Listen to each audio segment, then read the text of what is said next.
All right, guys, REVan Evan here. So cruising the pits at the NMRA here at Summit Motorsports Park, and we came across a real neat machine here. This is my man Dave Henderlong, and what we got behind us is an '88 Turbo Coupe, one of the greatest body styles for the Foxbody, but you've got a 7.3 under the hood. Tell us about that. Yes, sir. So the 7.3 can be found in a lot of junkyard applications. So It comes in school bus, comes in ambulance, it comes in Super Duty. So we have a great platform, right, to build a high performance application. But you decided to do things a little different. We've already exposed on the channel, we've done a lot of stuff with Paul from Paul's High Performance, running a lot of nitrous. Of course, Brian Wolf doing a lot with cams and rebuilds and blowers and all this different crazy 1400 horsepower stuff. This car is like the anti-version of that. It is low buck, right? Yes, sir. Well, I wanted to start today as like a baseline, right? So I came out, baseline the car, let's just run all stock trim, stock camshaft, stock intake manifold, push rods, everything 100% stock. It's literally a bone stock engine, right? Like what you would call a junkyard engine, maybe? Yes, sir. Yeah. Okay. The weird thing about it is that even though Dave is a hardcore Ford guy, you did not have a Ford engine in this thing until you put the 7.3 in it, right? Yep. So I had an LS in this before, 5.3, and I actually blew it up on the dyno. Yeah, they have boosted? a couple boosted, so I ran 21 PSI and then failed it at the dyno, 700 horsepower or so. They run a low tension top ring, and I think it gets into some ring flutters for a stock bottom end on the LS, the new stuff. Right. I'm not really too much of a fan just because of that ring pack. So you went ahead and you put the Godzilla under the hood, right? Yes, sir. So this is Dave's first track outing. Before we get into giving away the number of what this car ran, because this is truly like an everyman's kind of car that anybody could put together with, I don't want to call it junkyard because these aren't so much junkyard parts or junkyard engines, but it is a base, out of a wrecking yard type engine. 88 coupe, Turbo Coupe. Yep. Right? What's it weigh? Across the scales today with me in it, 3050. 3050. Yes, sir. So good and light, which is perfect for drag racing.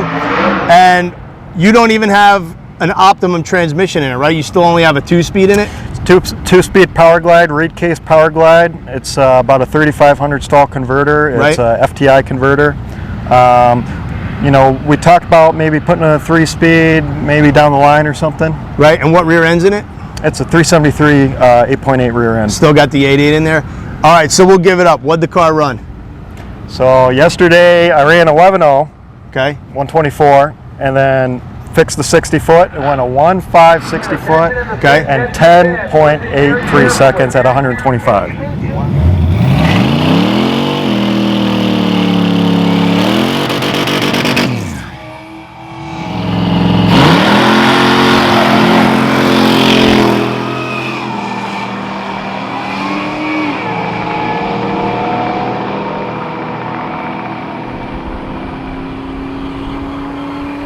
Wow, so 125, 1080 you went? 1083? 1080, yep, and I just backed it up.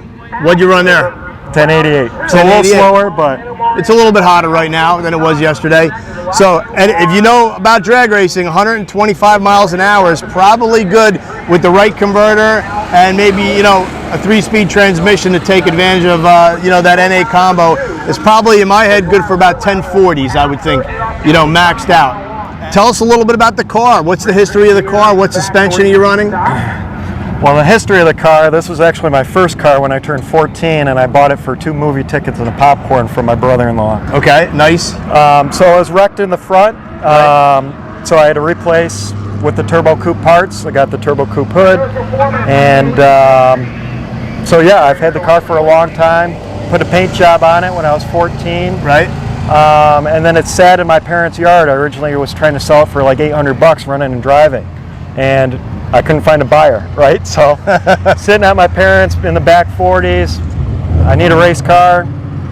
This is like the perfect platform, I think. Foxbody rear suspension. No doubt about it. So what kit did you use to do the engine install? The engine, so the K member is a QA1. It's a QA1 K member with QA1 shocks. Single adjustable shocks in the front, double adjustable in the rear. So did you make your own stanchions and motor mounts and things like that? Made my own motor mounts, yep. Simple scrap metal laying around in the garage, you know, just welded something together that fit. What was it difficult to get things hooked up, like cooling system and some of the, you know, the things you really do need? What exhaust system are you running? The exhaust is just like a cheap MagnaFlow. It's like a Series 40, I think. Right. And then I just run each side out.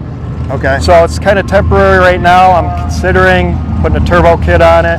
I don't know. I wanted to get a baseline today. Right. I think camshaft's next. I was going to ask you what's next for it. So you do a camshaft.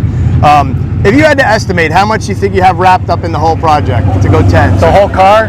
The car, the engine. He's running an OBR computer system, which it's not a cheap system, but there's not a lot of choices right now, so you're going to have to invest in an OBR or a fuel tech or something if you are going to do a Godzilla swap. So what do you think you have in the car? So what's funny, I had more money in the car when I had the LT. Right. Because it was DI. Right. So there was a lot more involved in the computer and the ECU. You had to actually run 2 separate modules, one for the DI, one for PFI. Right. I really like this setup because it's PFI only. Right. So OBR is able to control it with all the stock connectors, all the factory connectors. Right. It's a plug and play with their calibration. To answer a question quick, I have 10 grand wrapped in the car now. I had 12 before. Okay. And that's with ECU, calibration, wiring harness, engine, and chassis. So 10's for $10,000. How do you Pretty beat much. that? That's nice. All right, so let's take a look at the car. Dave's got the interior gutted out, nice and light. You said 3,000 pounds. Wind and speed. Got a gauge package there. I like the way you did that. Yeah, I tried to do it nice and simple. I mean, it's gutted. It's nothing pretty to look at, but it's something to go down the track. You know, budget in mind, go as fast for as little money as possible. That's what it's all about, guys. So going fast, on the cheap, with a Godzilla. This is definitely not a high-end build, but it's something anybody could do. You could build a car like this in your garage or in your driveway. Dave, it is so cool to meet up with you. Likewise. You know, we've talked on the social media. We've seen his pictures of his car, and it's so cool to see it run. This is your first track outing, right?